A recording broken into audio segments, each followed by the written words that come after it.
সুধীবৃন্দ, আসসালামু আলাইকুম।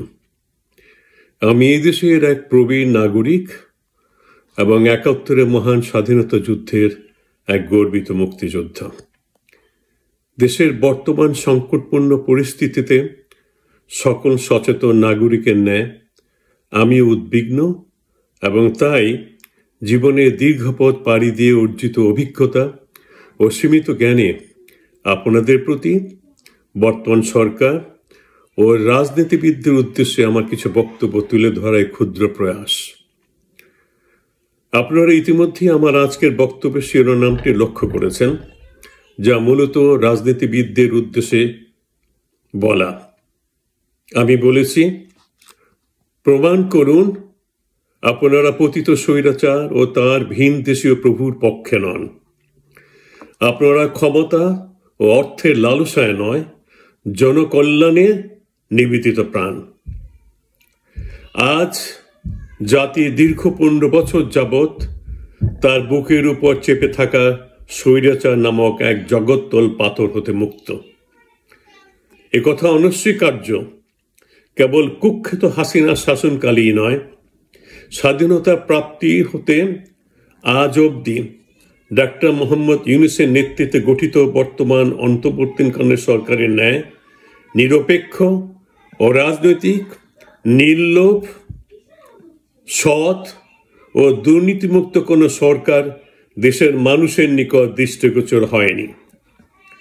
তাই সমগ্র দেশের জনগণ দ্বারা এরূপ গুটিকত লোকের হাতে দেশের শাসনভার অর্পণ এক অভূতপূর্ব ঘটনা, যা নিঃসন্দেহে আমাদের ন্যায় স্বল্প শিক্ষিত, দারিদ্র পীড়িত, কলহপ্রবণ ও দুর্নীতিগ্রস্ত সমাজ এবং ক্ষমতা ক্ষুধার্ত ও অতৃপ্ত অর্থলোভী রাজনৈতিক অঙ্গনে আশীর্বাদ স্বরূপ।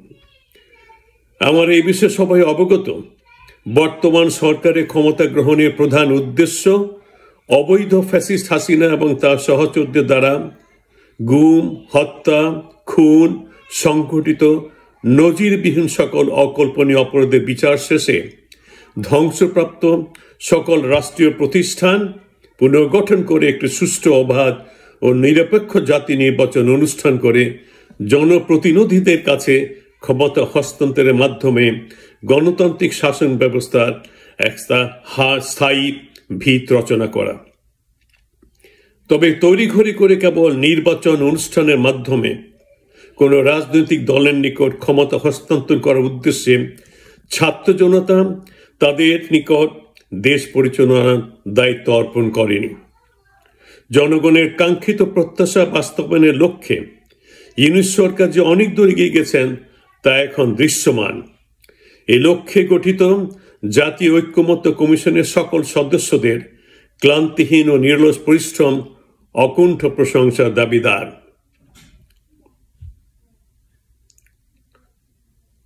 আমরা দ্বিধাহীনভাবে বলতে পারি, দেশ ও দেশের মানুষের মঙ্গল দেশের ভিতরে লুকিয়ে থাকা পতিত স্বৈরাচারের দোসর ও তাদের মদতে লালিত সন্ত্রাসী ও লুণ্ঠনকারী এবং তাদের বিদেশি প্রভুদের কাম্য হতে পারে না। আর তাই অন্তর্বর্তীকালীন সরকারের সকল ঐকান্তিক প্রচেষ্টা ও অর্জন ভণ্ডুল করার জন্য তারা মরিয়া হয়ে উঠেছে। সকল রাজনৈতিক দলের দীর্ঘ বিরামহীন আলোচনার মাধ্যমে ঐক্যবদ্ধ কমিশনে যখন তাদের উপরে অর্পিত দায়িত্ব প্রায় সফল সমাপ্তির পথে টেনে নিয়ে এসেছেন, তখন কোনো রাজনৈতিক দল এবং কতিপয় রাজনীতিবিদদের দূরবন্ধিসুলভ আচরণ তাদের দেশপ্রেমকে সন্দেহের জালে আটকে দিয়েছে। রাজনৈতিক দলগুলো তাদের মাঝে ঐক্যমত তৈরিতে ব্যর্থ হলে ঐক্যমত্য কমিশনের সৃষ্টির যৌক্তিকতায় প্রশ্নবিদ্ধ হয়ে পড়বে। আর তারই ধারাবাহিকতায় জাতীয় পর্যায়ে জনগণের প্রকৃত কল্যাণার্থে দেশের গুরুত্বপূর্ণ সকল প্রতিষ্ঠানে যুগোপযোগী ও কার্যকর সংশোধন ও পরিবর্তনের উদ্দেশ্যে বিভিন্ন সংস্কার কমিটি কর্তৃক আনিত সকল প্রস্তাবনায় মুখ থুবড়ে পড়ে যাওয়ার সম্ভাবনা দেখা দিয়েছে। এমত অবস্থায় কেবল রাজনৈতিক দলগুলির মাঝে একে অন্যের বিরুদ্ধে সংঘাত নয়, সারা দেশে জন্ম নিতে পারে এক ভয়াবহ অরাজকর পরিস্থিতি। অনুরূপ একটি পরিবেশ রচনার আকাঙ্ক্ষা ও প্রচেষ্টাই নিয়োজিত রয়েছে দেশদ্রোহী পতিত স্বৈরাচার ও তার কুলঙ্গার বাহিনীর সকল সদস্য এবং তাদের ভিনদেশী পৃষ্ঠপোষক ও প্রভুগণ। কেননা তাদের হারানো ক্ষমতা পুনরুদ্ধার করে বাংলাদেশের ভারতের কদর রাজ্যে ফিরিয়ে নেবার এটাই হবে এক অনুকূল পরিবেশ ও সর্বোত্তম প্রেক্ষাপট। দেশের বর্তমান ক্রান্তি লগ্নে সকল রাজনৈতিক দলের নেতৃবৃন্দ তাদের নিজ নিজ কর্মী বাহিনী এবং সক্রিয় সমর্থকদের নিকট আজ দুটি পথ খোলা রয়েছে।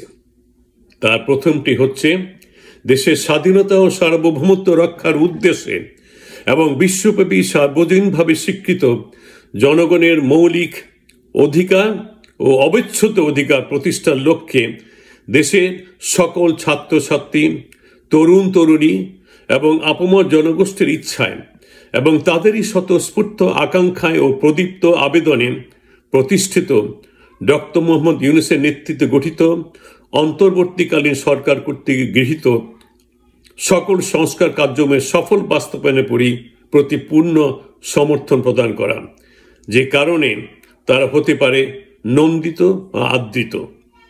অন্যদিকে বর্তমান সরকারের সদিচ্ছা ও উপরিল্লিখিত মহৎ উদ্যোগসমূহের বিরোধিতা করে জনগণের ন্যায়সঙ্গত ও বিমিশ্র আকাঙ্ক্ষার উপর ভিত্তি করে এক নতুন আদর্শ ও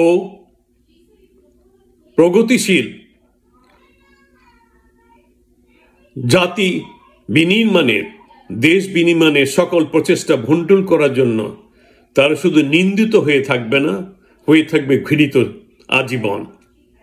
তবে ক্ষমতাচ্যুত রক্তচোষা স্বৈরাচার সরকার এবং তাদের পৃষ্ঠপোষকের ইশারায় চোরা পথে এবং অসৎ উপায়ে ক্ষমতা দখল করার ষড়যন্ত্রকারীদের পরিণতি যে কখনো শুভ হয়ে ওঠে না, ইতিহাস তার সাক্ষ্য বহন করে।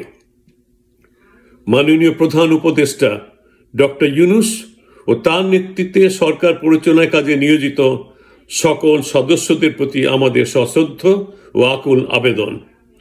অনিচ্ছা সত্য হলেও জাতির এই ক্রান্তি লগ্নে আপনারা দেশের অস্তিত্ব রক্ষার সর্বোচ্চ দায়িত্ব কাঁধে নিয়েছেন। আপনাদের এই দায়িত্ব গ্রহণে দেশের আপামর জনসাধারণের ইচ্ছার প্রতিফলন ঘটেছে।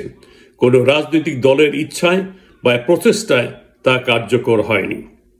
আর তাই রাজনীতিবিদদের চোখ রাঙানি অথবা কোনো বহির্দেশীয় শক্তির ইচ্ছার অনিচ্ছার তোয়াক্কা না করে জনমানুষের প্রত্যাশা পূরণ করাই হওয়া উচিত আপনাদের মুখ্য বিবেচ্য বিষয়।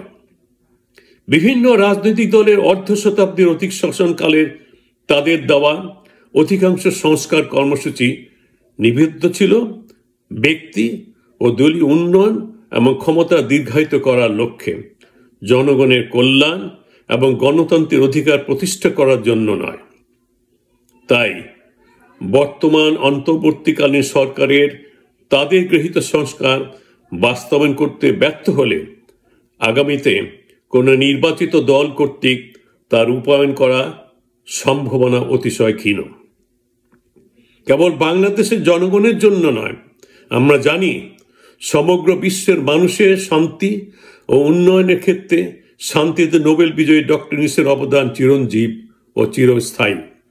তবে নিজ জন্মভূমির মানুষগুলোর ভাগ্য পরিবর্তনের সম্ভাব্য ব্যর্থতা তার জীবন সাহিন্যে পৌঁছে সুদীর্ঘ জীবনের কীর্তিগাথাকে ম্লান করে দিতে পারে। তাই সহনশীলতার পাশাপাশি ক্ষেত্র বিশেষে কঠোরতা প্রয়োগে দ্বিধাগ্রস্ত নয়, তার হওয়া উচিত দ্বিধাহীন ও তৎপর। তাই জনগণের রক্তের বিনিময়ে জনগণ কর্তৃক প্রতিষ্ঠিত এই সরকারকে প্রয়োজনে গণভোটের মাধ্যমে পুনরায় জনগণের অনুভূতি সাপেক্ষে সকল গুম, হত্যা ও লুণ্ঠনের বিচার ও গুরুত্বপূর্ণ সংস্কার সমাপ্ত করে উপযুক্ত সময়ে নির্বাচন অনুষ্ঠান করা উচিত। সুধীবৃন্দ, পরিশেষে সকল দেশপ্রেমিক নাগরিকদের পক্ষ হতে আমি দ্ব্যর্থহীন কণ্ঠে ঘোষণা করতে চাই, ৭১ মুক্তিযুদ্ধে এক সাগর রক্তি বিনিময়ে ছিনিয়ে আনা এদেশের স্বাধীনতা আর ২৪ ছাত্র জনতার গণ অভ্যুত্থানে শত শহীদ সহস্র টগবগে তরুণ তরুণীর প্রাণ বিসর্জনে অর্জিত স্বৈরাচার মুক্ত বাংলাদেশ আর কখনো পরাধীনতার শৃঙ্খলে শৃঙ্খলিত হবে না। হবে না এদেশের মানুষ আর কোন স্বৈরাচারের হাতে গুম বা খুন। তারা অন্যায়ের বিরুদ্ধে প্রতিবাদের কারণে আর কখনো হবে না কারারুদ্ধ। নিজ জন্মভূমিতে বাস করে ভিন দেশের কর্তৃত্ব আর দাসত্ব তারা কখনো বরদাস্ত করবে না। তাই দেশ ও জাতির ভাগ্য নির্ধারণের দায়িত্ব স্বেচ্ছায় কন্ধে তুলে নেওয়া সকল রাজনীতিবিদদের আজ সিদ্ধান্ত নিতে হবে। ইতিহাসের পাতায় তারা কি লিপিবদ্ধ হয়ে থাকতে চায় প্রশংসিত ও সমাদৃত হয়ে, নাকি ক্ষণিকের ক্ষমতা ও অর্থের লালসায় কৃতদাস রূপে মির্জাফর লন্দুব দর্জি উত্তরস্বরী হিসাবে ঘৃণার পাত্র ও ধিকৃত হয়ে থাকাই তাদের কাম্য। পরিশেষে সুধীবৃন্দ, আপনাদের সকলের মঙ্গল কামনা করে আজকে আমার বক্তব্য এখানে শেষ করছি। আসসালামু আলাইকুম, আল্লাহ হাফিজ।